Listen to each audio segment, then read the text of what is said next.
Claramente, el combate del cambio climático, de las emisiones de carbono, es algo que nos compete a todos.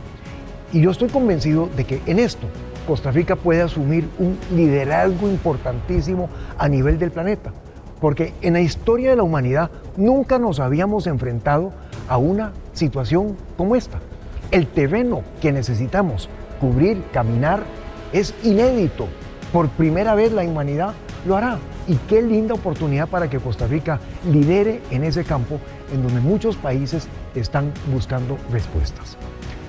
Para ese ejemplo mundial que queremos ser, partimos de que el 50% de las emisiones de carbono en nuestro país provienen del uso del suelo.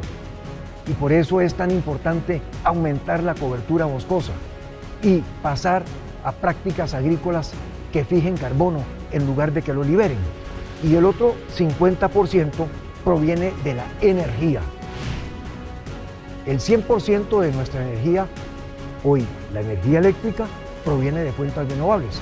Pero la energía eléctrica es apenas el 35% del consumo nacional. El 65% son los hidrocarburos que importamos principalmente para el transporte. Y esos hidrocarburos son el otro 50% de las emisiones.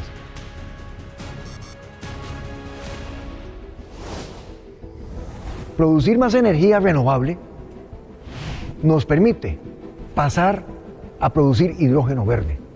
Es sustituir la matriz energética que tenemos en este momento, es dejar de importar hidrocarburos para empezar a consumir hidrógeno verde en lugar de gasolina y de diésel.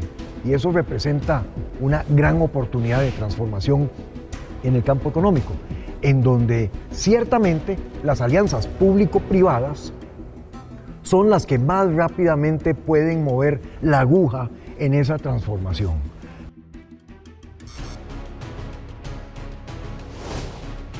Pero además del hidrógeno verde está el tema de la infraestructura, porque la infraestructura que construimos en el país, sobre todo la vial, dependiendo de cómo la construimos, puede producir más emisiones de carbono o menos. Y en eso hay nuevas tecnologías que nos permiten construir infraestructura que es mucho más resistente al cambio climático y que baja las emisiones de carbono porque sencillamente, produce menos de ellas a la hora de construirse.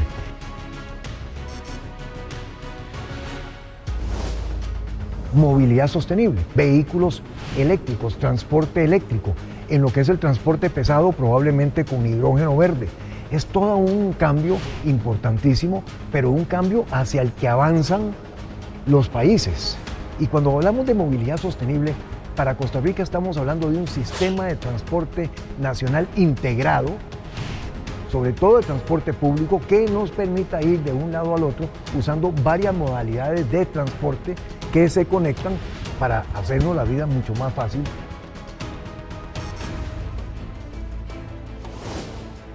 Pesca sostenible, para no extraer absolutamente todo lo que vive en el océano. Costa Rica tiene de los bancos de atún. El atún es una especie migratoria, pero muchísimo atún tenemos en nuestros mares patrimoniales en el Pacífico. El poder pasar a artes de pesca como green stick o como pole and line habilitaría el que pudiéramos sacar atún de una manera sostenible, no para uso industrial, sino que para exportarlo a las lonjas de atún. Y esa es una gran preocupación que debemos de tener, porque las poblaciones en nuestras costas han llevado lo más duro de los tiempos recientes y ciertamente de esta crisis. Y el ayudarles con nuevas artes de pesca que pueda cambiarles el ingreso de una manera importante es una prioridad.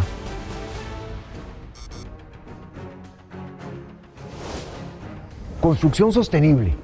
Los desechos que produce una construcción son una cosa, pero pasando a tecnologías modernas con materiales más sofisticados que puedan aislar el calor, la temperatura, los ruidos, que produzcan menos desperdicio a la hora que los vamos a utilizar, que provengan de fuentes sostenibles, es una gran oportunidad para reinventar lo que es el mercado de la construcción.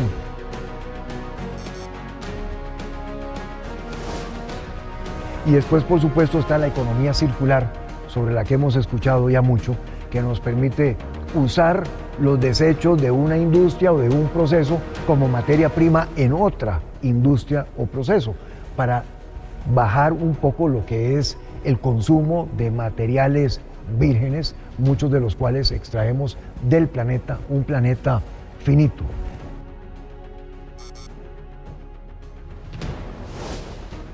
La agricultura resistente al cambio climático. El cambio climático ya está afectando los patrones de producción agrícola en el mundo. La producción de granos está empezando a variar. Hoy el arroz en el mercado internacional es un 30% más caro que el arroz producido nacionalmente. Y eso nos lleva entonces a hablar de una agricultura que sea resiliente o resistente al cambio climático, lo cual en esa transformación estoy seguro que con las tecnologías que hoy en día se conocen, con variedades mejoradas, podríamos estar renovando lo que es el sector agropecuario como un sector económicamente mucho más dinámico de lo que ha sido.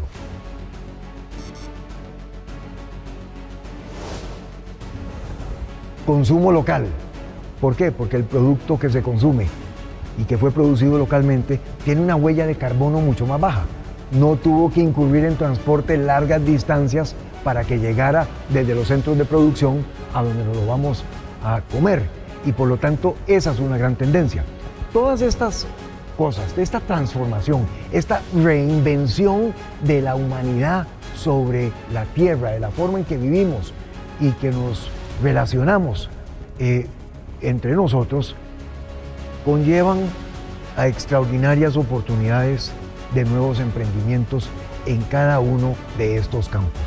Y por eso estoy convencido que en lugar de hablar de una crisis del clima, del cambio climático, nosotros deberíamos de ver el vaso medio lleno, hablar de la oportunidad. Y hace falta que en este país, sobre todo saliendo de la crisis, estemos dispuestos a dar un gran salto adelante. Hace falta que estemos dispuestos a poner el mejor esfuerzo personal de cada una y de cada uno de nosotros para que colectivamente podamos transformar Costa Rica y crear ese milagro costarricense. De manera que muchísimas gracias y sigamos conversando sobre estos temas que son tan absolutamente importantes.